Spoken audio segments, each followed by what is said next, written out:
Bonjour à tous et bienvenue sur la chaîne YouTube d'MX2K. Nous sommes ici à Toulon-sur-Arroux, un superbe circuit comme vous pouvez le voir derrière moi, qui a accueilli pas mal d'épreuves prestigieuses, notamment un GP en 1991, si je me rappelle bien, un Grand Prix de 125, et qui va accueillir cette année d'ailleurs le Sidecar Cross et le Quad Cross des Nations. Donc si en octobre vous savez pas quoi faire, vous pouvez venir faire un petit tour ici, mais on n'est pas là pour ça, on est là pour essayer les 254 temps 2021 comme vous pouvez le voir. On a la chance d'avoir un invité de marque, c'est Antoine, notre chargé d'affaires. Non, c'était pour la blague. C'est surtout Michael Maschio, donc le champion du monde 2002 de motocross en 125. Et Michael qui nous fait l'amitié d'être présent. Tu roules encore occasionnellement, on va dire. Oui, un petit peu de temps en temps. C'est vrai que j'ai mon neveu en fait qui roule maintenant pas mal en cross et du coup j'ai racheté une petite moto, un petit 2,5 CRF et du coup je roule un petit peu avec lui. Je remercie MX2K pour l'invitation parce que voilà, ça va me permettre d'essayer un peu toutes les motos et c'est vrai que on a rarement l'occasion de pouvoir rouler avec toutes les motos. La grande nouveauté cette année, c'est quand même la Kawasaki en 250. Donc Antoine, on se rappelle que tu étais avec nous pour les essais de la Kawasaki cet été. Oui, c'est ça. Donc la Kawasaki, elle était concluante. Et donc là, c'était l'occasion de la mettre en face des autres modèles de chacune des marques. Donc on va faire quelques tours en piste, une demi-heure, trois quarts d'heure par moto. Et puis on se voit à la fin pour donner nos avis.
Allez, on est de retour après 2 jours d'essai donc sur ces 250 F des motos. Bon, on va commencer par un bon vieux cliché et qui pourtant s'avère absolument une vérité, c'est que toutes les motos sont bonnes. Je sais, on dit ça tout le temps et ça ressemble à rien, mais c'est pourtant vraiment la vérité. Donc là, on va donner notre avis, mais très honnêtement, il n'y a aucune mauvaise moto parmi toutes celles qui sont ici et leurs performances sont vraiment très très proches. Après, ce qu'il y a, c'est des différences de comportement, de caractère et c'est ce qu'on va essayer de déterminer ensemble. Donc on va commencer par la Yamaha. Michael, je commence par toi. La Yamaha, qu'est-ce que t'en as pensé? En fait, la Yamaha, comme d'habitude, on se sent bien dessus. C'est une moto vraiment facile à piloter. Donc au niveau moteur, en fait, elle est assez pleine de partout. Alors par rapport à d'autres motos, on y viendra après, mais pour moi, elle manque un petit peu de puissance à haut régime. Tu veux dire par là, elle rupte assez tôt, non? C'est bien ça parce que c'est ce qu'on a, je pense, tous ressenti. Ouais, c'est ça. En fait, voilà, la plage, elle coupe un peu plus tôt que les autres. Et après, elle manque un petit peu, à comparer avec les autres motos, elle manque un petit peu de puissance mis au régime. Je pense que c'est la seule où certains virages on peut passer en 3 alors que les autres tu es obligé de mettre la 2. Est-ce que tu as ressenti la même chose? Oui, après, bon, c'est vrai que de la plupart, toutes les motos sont quand même assez pleines quand même de partout, mais c'est vrai que la Yam, comme j'ai dit au début, c'est une moto assez facile et de suite, on n'a pas besoin de faire 200 mètres, on est bien au bout de 10 mètres dessus, quoi. Niveau moteur, toi qu'est-ce que t'en as pensé Antoine? Alors ouais, ça sature assez vite. Par contre, bon, pour un niveau ligue, ça fait largement l'affaire. Et moi, j'ai trouvé que le caractère était joueur justement. Donc on arrive rapidement dans les tours sans trop se fatiguer. On peut piloter dans les tours sans se mettre dans le rouge, quoi. C'est vraiment le bon point du fait qu'on arrive à piloter haut dans les tours sans se faire peur. Niveau châssis, suspension, stabilité, maniabilité, qu'est-ce que tu peux nous en dire? Pareil, au niveau suspension, elle est vraiment agréable. Et justement, je pense que c'est la moto la plus confortable de tout ce qu'on a essayé. Voilà, c'est un petit canapé, quoi. C'est vraiment sympa. Moi de mon côté, je rejoins Mickaël aussi. Donc c'est vrai qu'en suspension, donc la Kayaba 48, c'est une valeur sûre depuis des années. Et effectivement, on sent très bien dessus. Et au niveau du châssis, elle est facile à inscrire dans les petites ornières, bien serrées. Et c'est ça qui m'a vraiment plu sur cette moto. J'ai pu la placer mieux que les autres. Ouais, bah là, pas grand chose à ajouter, hein, je rejoins l'avis général.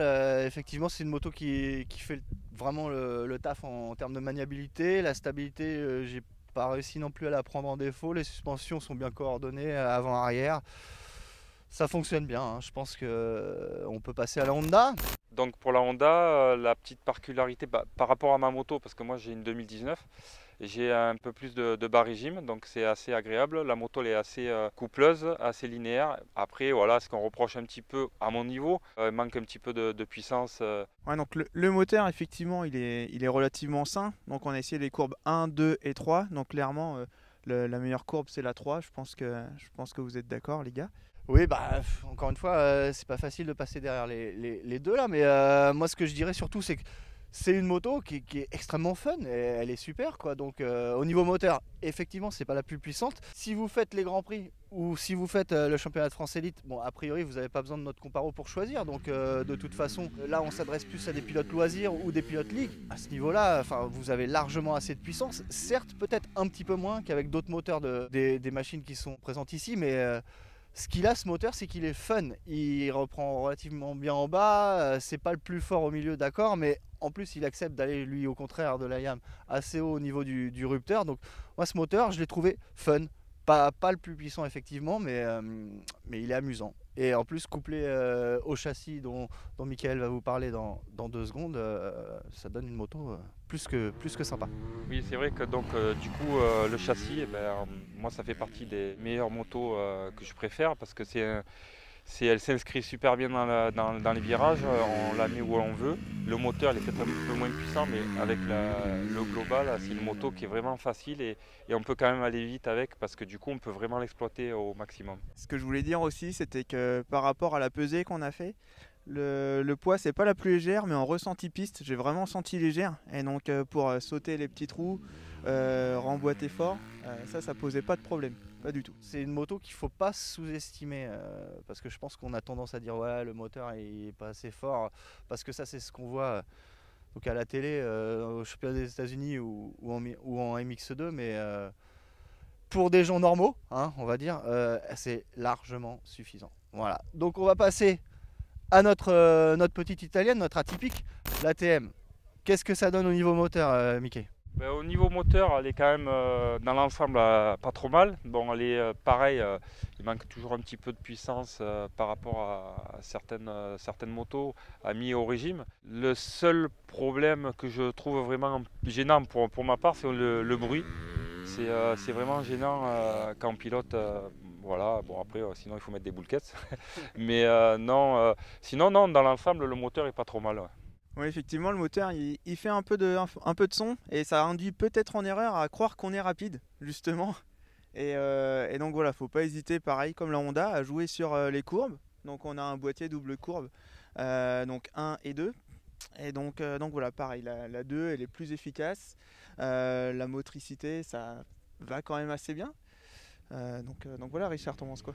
Je pense que c'est la plus brillante. Alors on n'a pas vérifié, on n'avait pas de sonomètre, hein, on va pas vous mentir, mais ouais, c'est la plus brillante. Et en plus, il y a aussi l'aspiration du filtre qui est à l'instar des Yamaha, le filtre il est juste sous notre nez quand on pilote. Donc c'est pas le meilleur moteur, mais ça reste encore une fois très très convenable. Et d'autant qu'au niveau châssis, c'est pas si mal. Ben, au niveau châssis, pour ma part, moi j'ai eu un petit peu de mal au niveau de la balance. J'ai un mauvais repère, je suis vraiment habitué beaucoup aux japonaises, mais j'ai eu un petit peu du mal à m'y faire. Après, c'est comme tout, il faut la régler à sa main, il faut le guidon, la régler, la hauteur, déponter, quelques petits détails à faire pour l'adapter au mieux pour soi. Mais voilà, sinon, dans l'ensemble, c'est quand même une bonne moto. On a un ensemble quand même sain à partir du moment où on saura le régler comme il faut à notre convenance. C'est un peu tout ce qu'on peut vous dire sur l'ATM. Ça reste une proposition atypique et ça c'est bien. Donc pour ceux qui veulent rouler différent, c'est parfait. Donc 3 Autrichiennes, on vous le rappelle. On va s'attaquer à la première, la Husqvarna. Donc niveau moteur, la Husqvarna, ça dit quoi? Au niveau moteur, moi c'est celle que je préfère. En fait, la puissance est vraiment au rendez-vous. C'est vraiment bluffant. Je me suis régalé dès le début avec son moteur. Au niveau de la boîte à vitesse aussi, je trouve que du coup on se sert un petit peu de la 1. Alors bon, après il faudrait comparer, je ne sais pas, mais en tout cas on peut l'utiliser un petit peu. J'ai bien aimé le moteur en général, c'est vraiment pour moi un super moteur. Ouais, effectivement, on a un moteur hyper rond. Donc on peut pousser la rapport très loin et comme pareil, prendre une ornière avec un rapport au-dessus et après enrouler. Et donc voilà, ça part.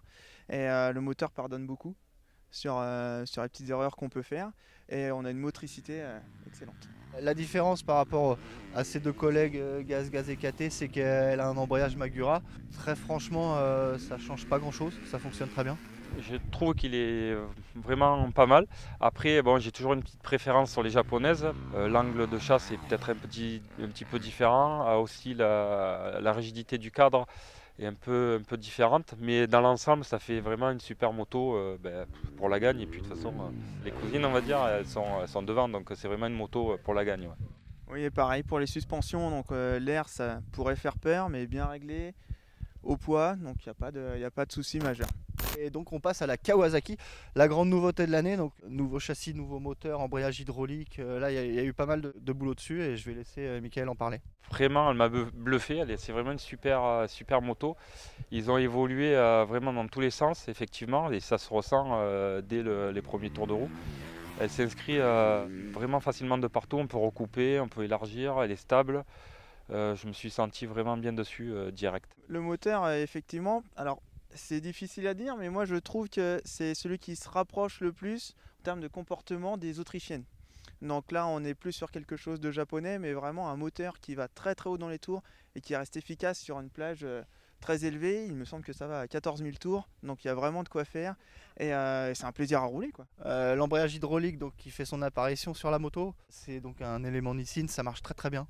Pas grand chose à dire, des gros progrès par rapport à celle d'avant, je crois. Je crois que tout le monde est d'accord là-dessus. Donc la Kawa pour moi est vraiment sympa, je me suis vraiment régalé direct avec. Et il a vraiment du bas, du mi, du haut. Et c'est vrai que le gros plus qui se rapproche des Autrichiennes, justement, il est là, c'est qu'on peut rester sur le même rapport très longtemps. Et ça a un gros avantage au race, quoi. Pour la course, c'est vraiment un gros plus et vraiment un super moteur. L'ensemble, on a vraiment une bonne assiette quand on saute, quand on place la moto, donc il n'y a pas de déséquilibre majeur. Et ce qui est l'avantage, effectivement, c'est la finesse aussi de l'ensemble. Donc ça rend vraiment la moto très joueuse. Je suis monté directement sur la Kawa et j'avais l'impression qu'elle était un petit peu plus haute de l'arrière, sans que ce soit gênant pour autant. Elle se place très bien dans les virages, en l'air, on peut en faire un peu ce qu'on veut. L'ensemble moteur châssis, c'est vraiment du haut niveau.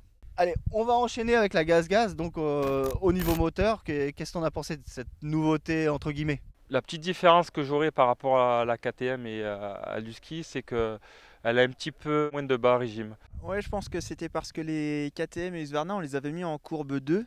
Et en fait, sur les Gaz, donc il n'y a pas le boîtier de courbe et de traction control. Donc il sera peut-être disponible à l'avenir, mais là en fait, la moto est en configuration normale, donc en courbe 1, donc plus allégée. Et donc sans traction control. Donc on a vraiment une moto standard et ça fait quand même énormément le taf. Ouais, il y a ça, il y a aussi le collecteur qui est différent par rapport aux deux autres. Donc oui, il y en a un tout petit peu moins. Et ensuite, on va parler du châssis. Donc le châssis de la Gaz, pour moi, elle m'a un petit peu dérangé, c'est que la position de pilotage est un peu plus haut. Et après aussi au niveau du placement, les entrées de virage c'est un peu plus dur du coup parce que voilà, on est un peu plus haut dans le poste de pilotage et voilà, c'est un peu différent. Ouais, de mon côté, j'ai pas senti énormément de différence par rapport à la KTM et la Husqvarna entre les trois motos, vraiment niveau châssis, ne serait-ce que pour le guidon, mais ça en général les gars le changent la plupart du temps. Moi je me suis senti à l'aise, pas de problème à ce niveau-là. Et donc, voilà, on passe à la KTM, la championne du monde avec Tom Vial. Bon, elle est un petit peu différente, celle de Tom, mais bon, c'est déjà pas mal, non? Qu'est-ce que t'en penses au niveau moteur? Quand on roule avec, on sait pourquoi les championnes du monde, parce que du coup, vraiment, le moteur, il y a un super moteur, quoi. Il y en a de partout. Et vraiment, ce qui est bluffant avec ces motos, c'est que voilà, on peut rester vraiment longtemps sur le même rapport. Bon, là, on n'a pas eu l'occasion d'essayer dans le sable où ça pompe vraiment beaucoup, mais on avait un circuit qui était à des moments un peu gelé, glissant, et voilà, non, il n'y avait pas de surprise, la moto facile à piloter. Oui, alors ce qu'on n'avait pas dit non plus, c'était donc c'est le même moteur que la Husqvarna et la Gaz.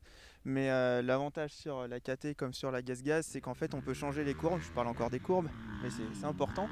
À partir du moment où on roule, donc ça veut dire qu'on peut faire les manches en courbe hard Et une fois que le capital énergie est dans le bas, on peut passer sur le courbe 1 et puis finir la manche sur un rythme plus léger.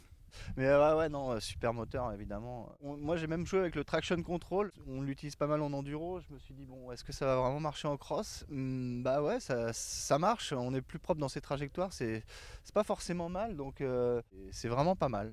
Un package moteur qui est très très intéressant pour les pilotes, encore une fois du loisir, puisqu'elle est facile en bas, jusqu'au top de la ligue, sans préparation, quoi, sans problème. On va passer au châssis. Voilà, juste voilà, un petit peu plus difficile que certaines japonaises à inscrire dans les virages, mais voilà, après c'est quelques réglages de position, du travail pour la mettre à sa main. Il y a juste le bras oscillant qui a été un peu épaissi. De mon côté, j'ai pas senti forcément la différence par rapport à ses cousines. Donc voilà, après c'est pareil, on reste sur une base très saine. Globalement, c'est une machine qui est vraiment très très performante, à la fois performante et facile à piloter, donc une vraie réussite. Débrouillez-vous avec ça, hein. Maintenant c'est à vous de savoir ce que vous voulez faire, quelles sont vos préférences plutôt, et vers quoi vous voulez aller, mais encore une fois, de toute façon, il n'y a pas de mauvais choix. Merci à tous et retrouvez-nous pour de nouvelles aventures sur YouTube très bientôt. Au revoir.